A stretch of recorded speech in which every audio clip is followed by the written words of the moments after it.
अस्सलाम वालेकुम। उम्मीद करता हूँ आप सब खैरियत से होंगे। हज़रत अली रज़ियल्लाहु ताला अन्हु फरमाते हैं कि खामोशी एक अजीम नेमत है, ख़ास तौर पर उस वक्त जब इख्तलाफात बढ़ जाएं और आवाज़ें बुलंद हो रही हों और इल्म की कमी हो और दलाइल की भी कोई औकात ना हो, तो उस वक्त इंसान को खामोश रहना ही सबसे बेहतर है।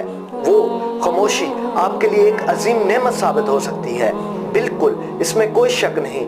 आज हम देखें तो चंद लोग इकट्ठे बैठ जाएं तो दीन पर बहस करना स्टार्ट कर देते हैं, हालांकि उनके पास कोई ना रिसर्च होती है ना दलाइल सही होती है।